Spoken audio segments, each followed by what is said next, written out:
రైతు రుణమాఫీ మూడవ విడత కాగా కొంతమందికి రైతు రుణమాఫీ జరగలేదు, లిస్టులో రాలేదు. గత 3 విడతల నుంచి ఒక విడత, రెండో విడత, మూడో విడత ఇందులో కూడా పేరు రాని వాళ్ళు, వాళ్ళ రుణమాఫీ కాని వాళ్ళు ఈ రోజు కెనరా బ్యాంక్ ముంగట ధర్నా చేయడం జరుగుతుంది. ఏమైంది అసలు వారి మాటల్లో తెలుసుకుందాం.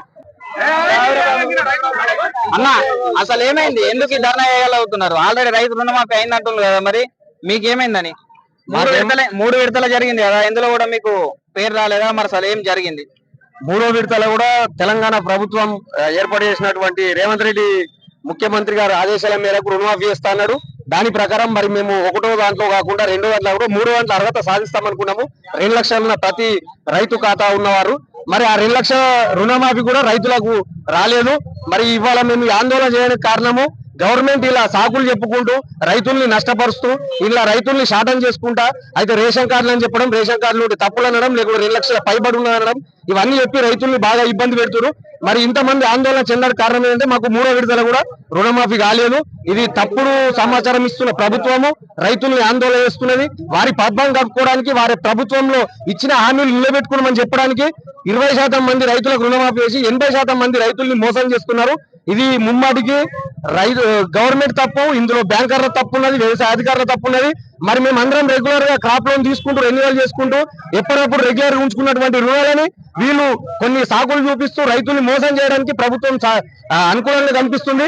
ఇలా రైతులందరికీ మోసం చేస్తూ ప్రభుత్వాన్ని నడపడం రైతులకు ఇష్టం లేదు. ఇప్పటికైనా ప్రభుత్వం కళ్ళు తెరిచి 2 లక్షలు కానీ ఆ పైన ఉన్న ప్రతి ఒక్క రైతుకు రేషన్ కార్డు నిబంధన లేకుండా ప్రతి ఒక్క రైతుకు 2 లక్షల రుణమాఫీని వెంటనే వారి వారి ఖాతాలో జమ చేయాలా. వీరు 3వ విడత అని చెప్పి మళ్ళీ తప్పులకు 4వ విడత అని చెప్పడం, ఇంకా ఏమన్నా డాటా మిస్ అయితే 5వ విడత అని చెప్పడం, ఇట్లా విడతల వారిగా కాలం జరుపుకుంటూ పోతున్నారు. కానీ రైతులు ఎవరికి ఆనందం లేదు. కుటుంబం అయిన వారికి ఏమో ఆనందం ఉన్నది, కానీ వాళ్ళు ఏమో 90% మంది ఉన్నారు, అయిన వాళ్ళు 10% మంది ఉన్నారు. కాబట్టి ఈ 100% మంది రైతులకు లబ్ధి చేకూర్చాలంటే తెలంగాణ ప్రభుత్వం రేవంత్ రెడ్డి గారు తక్షణమే తీసుకోవాల్సిన నిర్ణయం. ఈ ఆగస్టు 15వ తారీఖు నేను మాట నిలబెట్టుకున్నా అని చెప్తున్నారు, కానీ ఈ మాట ప్రకారం లేడు. రైతులకు న్యాయం చేయాలని కోరుకుంటున్నాం. వల్లనే మీకు రుణమాఫీ రాలేదంటున్నారా? బ్యాంక్ మేనేజర్ ఇక్కడ కెనరా అయినా వేరే బ్యాంకులలో కూడా రాలేదని 100% మా ఆలూరు గ్రామ శాఖ బ్యాంకు కెనరా బ్యాంక్ వారు మా డాటా మొత్తం అసలు పూర్తిగా పంపించలేరు. పంపించకనే రుణమాఫీ అనేది మినిమం 10% కూడా రాలే. మా ఆలూరు గ్రామానికి దగ్గర 3,000 మంది నుంచి 4,000 పైచికల మంది ఉంటారు. ఎవరు బాగా నిరాశ ఉన్నారు. మేము రోడ్లు ఎక్కడానికి కూడా సిద్ధంగా ఉన్నాము. రేపటి నుంచి మా కార్యాచరణ మొదలవుతుంది. దయచేసి గవర్నమెంట్ కోరేది ఒకటే, కంపల్సరీ ప్రతి రైతుకు పాస్బుక్ ఉన్న రైతు కంపల్సరీ 2 లక్షల రుణమాఫీ మాట ఇచ్చినట్లు కంపల్సరీ మాఫీ చేయాలని కోరుకుంటున్నాం. బట్టి మీ ప్రధాన ఉద్దేశం ఏంది? ఏం చేయాలనుకుంటున్నారు మీరు? అసలు మా ఉద్దేశం ఒకటే, ప్రతి రైతుకు రుణమాఫీ కావాలా. రుణమాఫీ కాకుంటే ధర్నాలు చేస్తాం, రస్తారోగులు చేస్తాము, ఇంకా అవసరమైతే అసెంబ్లీ ముట్టడిస్తాం. మరి మీకు ఎంత రుణమాఫీ కాలేదు? ఎంత 2 లక్షల లోపే ఉందా? 2 లక్షల పై చిలుకుబడి? నా భార్యకు 93,000, 2 లక్షలు 2 రాలే. ఒక విడత నుంచి 3వ విడత 3 కాదు, 5 కూడా రాదు, 5వ విడత కూడా రాదు. ఇవే ఇట్లా సాగులు చెప్పుకుంటా ఇంకా 2 ఏళ్ళు గడిపేస్తారు. ఆ రైతు బంద్ చేసిన అయిపోతుంది. ఆ రైతు బంద్ లేదు, రైతు బంద్ పక్క పెట్టేసి రైతు రుణమాఫీ అన్నాడు. రుణమాఫీ ఇటుపోయింది, రైతు బంద్ అటు పోయింది. సరే బాపు, మరి మీకు రుణమాఫీ అయిందా? కాలేదు.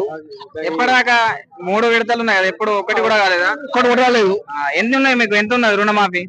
మా భార్యకు 2 లక్షలు, నాకు 2 లక్షలు కూడా లేదా?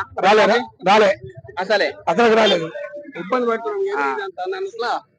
రేవంత్ రెడ్డి గారు చెప్పింది మరి 15 ఆగస్టుకు ఆవిడకి చేస్తామంటని. ఇప్పటిదాకా ఒకటి కూడా కాలేదు మీకు? రాలేదు, ఒక్కటే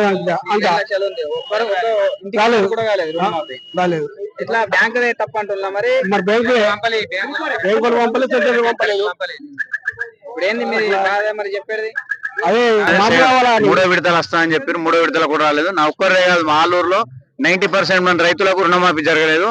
ఇట్టి రుణమాఫీ జరగకపోవడం కారణము main of all Canara bank నిర్లక్ష్యం వల్ల. మరియు ఈ నిర్లక్ష్యానికి ఇంతకుముందే ప్రభుత్వానికి కెనరా బ్యాంక్ ద్వారా ఒక మెమోరాండం ఇవ్వడం జరిగింది. అట్టి మెమోరాండం ఇవ్వడం వరకు ఎటువంటి జవాబు రాలేదు. ఇట్టి ధర్నాని ఇక నుండి ఆలూరే కాదు, రాష్ట్ర వ్యాప్తంగా ఈ ధర్నా ఆలూరునే చాలుతుంది. కాబట్టి తక్షణమే రాష్ట్ర ప్రభుత్వము ఉన్నతాధికారులను పంపించి మా ఆలూరు కెనరా బ్యాంకు పరిధిలో సంబంధించిన లోన్లన్నీ చెక్ చేసి సరైన రైతులకు వెంటనే తక్షణమే రుణమాఫీ చేయాలని కోరుతున్నాం. 96,000 రుణమాఫీ కాలేదా మరి ఇప్పటి వరకు? మీకు ఇంకా కాలేదు. బ్యాంక్ వెళ్తే ఏమన్నారు మరి? బ్యాంక్ వెళ్తే ఏమన్నారంటే ఫస్ట్ విడతకు అడిగినాము, అడిగితే ఫస్ట్ కాదు సెకండ్ వస్తా అన్నారు, సెకండ్ కాదు మళ్ళా లాస్ట్ కి వచ్చింది. ఇది 3వ విడత ఓకే అయింది, కానీ మా పేరు అక్కడ కెనడా బ్యాంక్ అయినా ఇయ్యలేరంట. పేరు రాలేదు, మీకు డబ్బులు కూడా అకౌంట్ లో జమ కాలేదు, రుణమాఫీ అనేది కాలేదు, మీకు కాలేవు జమ కాలేవు అకౌంట్ కి. ఇంకా ఇప్పటిదాకా మేము వస్తాయా అనుకున్నాము, రాత్రి వచ్చినాయి. ఒక 2000 మందికి ఒక 100 మంది పేర్లు వచ్చినాయి. ఇక మిగతా మంది అంతా ఖాళీ అన్నారు. సరే, మీకు అధికారులకు ఏం తెలియజేయాలి అనుకుంటున్నారు? మాకు ఇప్పుడు ఇచ్చిన మాట రేవంత్ రెడ్డి ఇచ్చిన ఆ మాటల్ని తిరగబట్టి ఇప్పటిదాకా మీ గురించి స్పందించలేదు. వస్తా అనుకోవడం ఉన్నాయి కదా. ఇంకా ఇప్పుడు ఈ సారే ఏమంటారు, ఇంకా 5వ పెడుతున్నట. ఆ ముఖ్యమంత్రి చెప్పేది ఏంటి, 3 విడత అయిపోయింది, చేతులు చెప్పేసి అయిపోయి. ఇంత గలుతున్నామా, ఇంత మా ఐక్యమా? ఆ దేవుళ్ళ మీద ఒట్టు చెప్పుడు కరెక్ట్. అది నువ్వు అంత పడైతే వచ్చి మొత్తం పిల్ల ముసలి అందరికి మాపేయాలి ఒకటే పని. రూపాయల బారాన సారణ వేసినాం, ఇంకా బారాన ఉన్నది. మాకు రుణం ఉంటే 2 పేజీలు మనకెళ్ళి మీరు ఫిర్యాదు కెనరా బ్యాంక్ పట్టించుకోబట్టి మాకు ఇట్లా అయింది అని పత్రిక ఉంది. బ్యాంకులు ఏమో అట్లా ఉంటే అప్లికేషన్ లేరు రాలేదు అంటున్నాము. ఆల్రెడీ చూపించినాము, స్పందించాక